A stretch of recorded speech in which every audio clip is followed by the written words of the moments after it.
Hey guys, kamusta na? Ako nga pala si Vanjo Marano. Welcome sa Panlasang Pinoy. At ngayong araw na to guys, gagawa tayo ng almusal. Simple lang. Ang tawag ko dito, Coca-Cola Beef Tapa.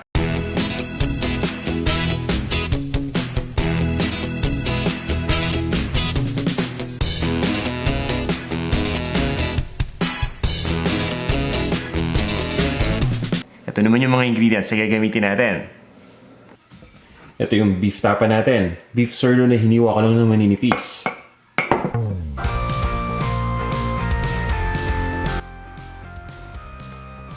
Kaya din tayo dito ng bawang. Dinikdik lang natin. So, importante yung bawang para dito sa recipe natin. Ito naman yung toyo at ito yung ating paminta o yung ating ground black pepper. At syempre, gagamit tayo dito ng soft drinks na cola o yung Coke o kung anumang cola drink ang gusto ninyong gamitin.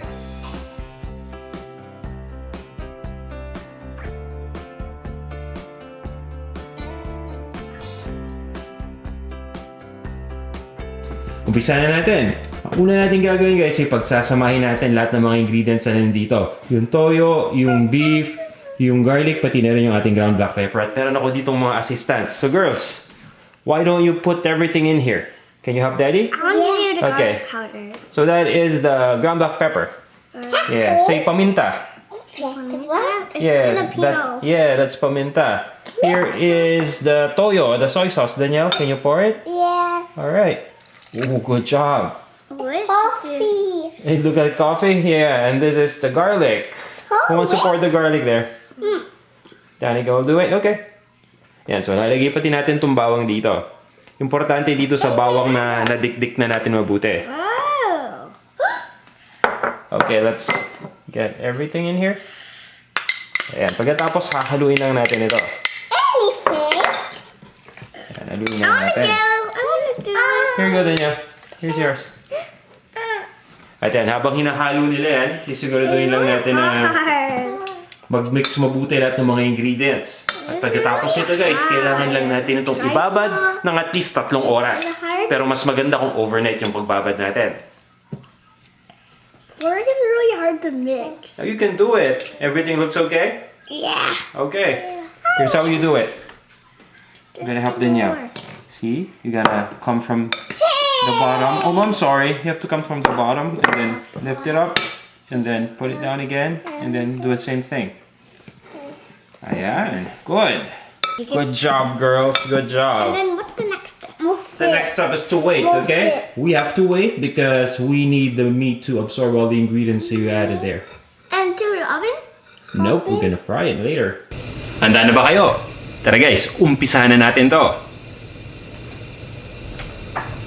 Nagpainit lang ako dito ng isang pan at ilalagay na natin ngayon dito yung ating binabad na baka. So ayan, ilalagay lang natin dito.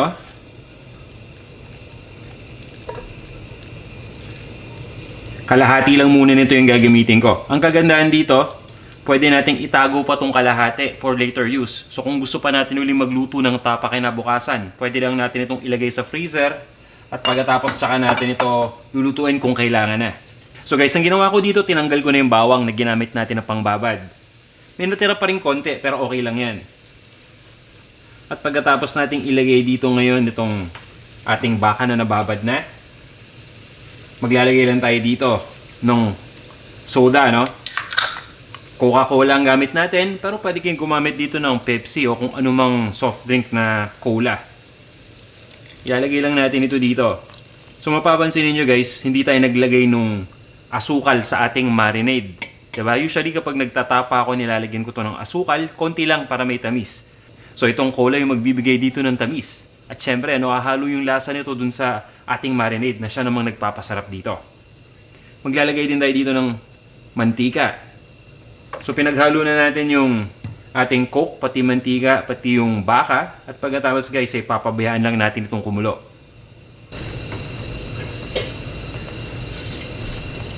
At this point na unti-unti nang kumukulo yung ating liquid dito. Tatakpan lang natin ito. At ang kagandahan ng ginagawa natin, habang pinapakuluan natin itong ating marinated na beef, unti-unti itong lumalambot pa. So isipin nyo, no, manipis na yung hiwa natin, tapos papalambutin palalo natin ito. Kaya magandang maganda. At habang nangyayari yon, kumakapit na rin dito yung lasa galing doon sa Coca-Cola. Pagkatapos nun guys, kapag nag-evaporate na lahat, nilagyan din natin to ng mantika, di ba? Yung mantika naman ang siyang magpiprito na dito. So kapag nag-evaporate na yung liquid dito, tatanggalin lang natin itong takip maya-maya. Guys, makalipas sa mga 20 minutes na pagpapakulo, tanggalin lang natin itong takip. At mapapansin niyo halos matutuyo na itong ating niluluto. So meron pa rin konting liquid dito. Ito yung coke na nilagay natin. Pero may mantika na rin ito. So ang gagawin natin ngayon ay papabayaan lang natin mag-evaporate ng tuluyan yung liquid. Ang gusto nating mangyari dyan, maiwan lang yung mantika. At kapag nangyari na yon, itutuloy lang natin yung pagluto dito sa pamamagitan ng pagprito nitong ating beef tapa dun sa mantika na natira. Ngayon guys, mapapansin niyo halos nag-evaporate na yung coke dito. Hahaluin ko lang ito at babalik na rin ko lang yung tapa natin para maging balanse yung pagkakaluto. Ngayon kung naririnig niyo yung tunog na yan, ibig sabihin yan talagang nagpiprito na tayo. So ito na yung sinasabi ko na nag-evaporate na tuluyan yung liquid at piniprito na natin itong ating beef tapa.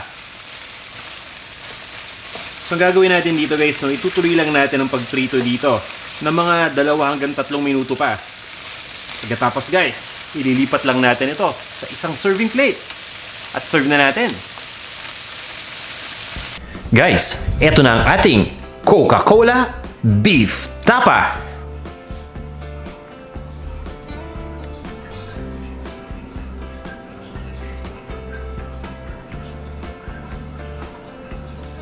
Talaga namang tamang-tama ito, pang top silog.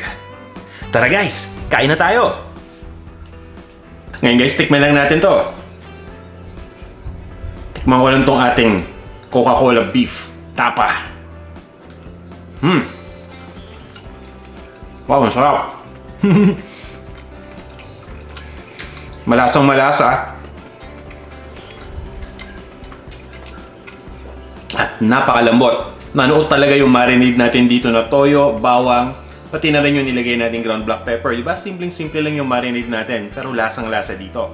May konti din itong tamis dahil nga dun sa Coca-Cola na nilagay natin. At may nahalo pa yun ng ibang flavor na nagpasarap lalo dito sa tapa. At ang kagandahan dito guys, napakadali lang. Imamarinade lang ninyo. Pagkatapos, lulutuin lang natin, di ba? Isang lutuan lang. Tamang-tamang pantap silog. Guys, kung nagustuhan nyo tong ating video, sana i-like nyo ito. At kung hindi pa kayo nagsasubscribe, mag-subscribe naman kayo dito sa ating Panlasang Pinoy YouTube channel. Okay guys, magkita-kita ulit tayo sa ating susunod na video. Hanggang sa muli!